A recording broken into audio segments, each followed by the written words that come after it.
Welcome to Everett Community College. We are excited that you are registering with us. In this video, we are going to go over how to register for classes. I will explain how to check your registration time and registration blocks, how to register for classes, and how to understand the class schedule. To get started, let's head over to the Everett Community College homepage. Your MyEVCC student portal is the first link on the top right-hand side of the page. This is what it looks like before you log in. The first thing you'll want to do before you register is check your registration time.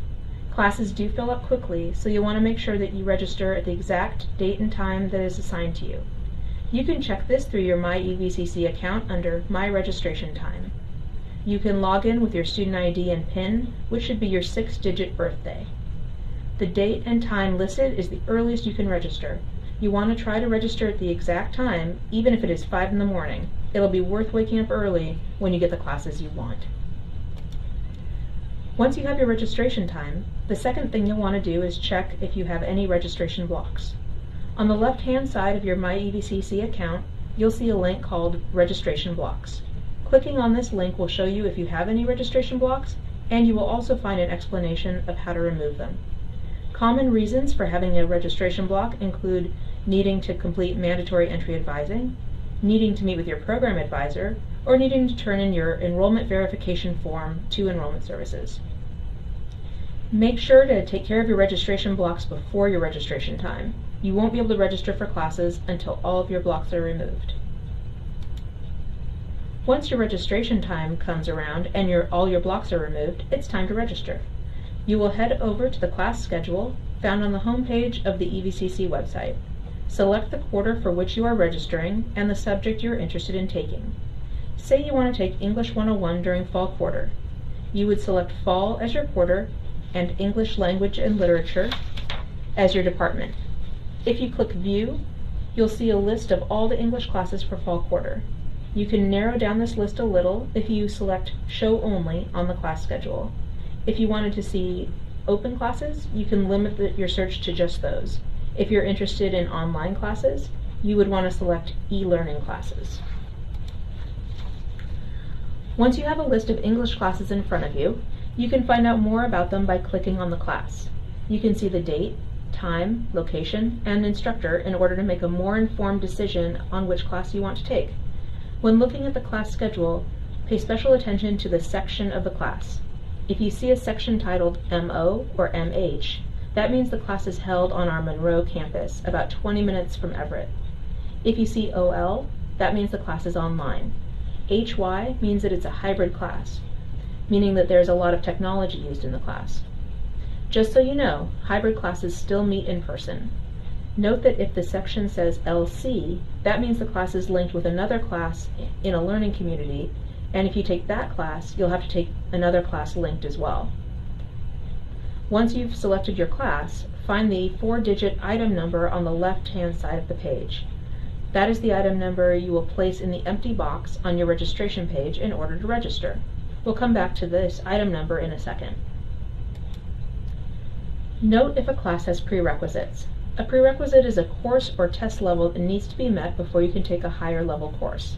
If you see a prerequisite listed for a course, it means that you will not be able to take the class unless you have completed those listed prerequisites. For example, to take English 101, the prerequisite listed is English 98 with a C or higher. This means that if you did not place into English 101 during your AccuPlacer test, or you didn't get a C or higher in English 98, you would not be eligible to take English 101. The only way around this prerequisite is to get instructor permission, which requires you to speak to the instructor of the class you want to take and explain why you think you are eligible to take the class. If you decide to try to get instructor permission, please understand that it is up to the instructor as to whether or not they let you into the class.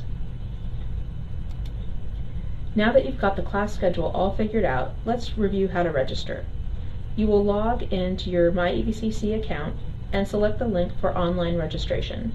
It might ask you a series of multiple choice questions. That's just how the school keeps track of who is enrolling in our courses.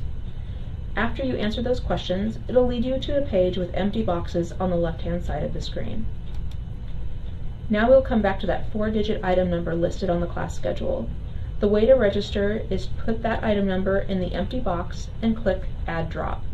You should see the class information pop up in the middle of the screen, and that means you successfully registered for the class. If you don't see the class information in the middle of the screen, that means you are not enrolled in the class. Most of the time, this means something is blocking you from the class. At the top of the page, you will see an explanation, like you have an unmet prerequisite for the class or the class is full. If the class is full, add yourself to the waitlist by clicking Add to Waitlist. Class enrollment can often change, so it's important to check your waitlist status by looking at Registration Waitlist Inquiry. You should get an email on your student email from Enrollment Services notifying you if you made it off the waitlist. However, it is always good to check yourself to know where you're at. If you don't make it off the waitlist for a class you really want, show up on the first day with an Add Drop form and see if the instructor will sign the form to let you into the class. You can pick up Add Drop forms from Enrollment Services. If you want to drop a class, you would drop it the same way you added the class. Just insert the item number of the class into the empty box on the left-hand side and click Add Drop. A screen will pop up asking if you are sure you want to drop the class, and if you click Yes, you will be dropped from it. It's really important to remember that Running Start students must pay class fees unless you qualify for free and reduced lunch and have filled out a waiver. If you do not pay for your class fees, you will be dropped for non-payment. Tuition is due within 5 business days from the date of registration or by 4:30 p.m. on the last business day before the start of the quarter, whichever comes first. For fall quarter, those fees are not due until August, but make sure you do not forget to pay them. You'll notice a big button titled Audit in the middle of the registration screen. Don't click that button. If you click Audit, it means you will take the class and pay for it, but not get any credit or grade for taking it. If you accidentally click Audit, don't worry. All you need to do is contact Enrollment Services and they can help you fix it. My last note for you is a reminder that all new students are required to meet with a faculty program advisor during your first or second quarter to get a quarter-by-quarter degree plan developed. Use this time to talk with a faculty member in an area of study that interests you, even if you do not intend to get a degree at EVCC. Remember, their contact information can be found on our curriculum guides that can be found on the EVCC website under Majors and Programs. We will help you with this process at your registration lab session in May or one-on-one if you visit us in April. We're excited to see you soon.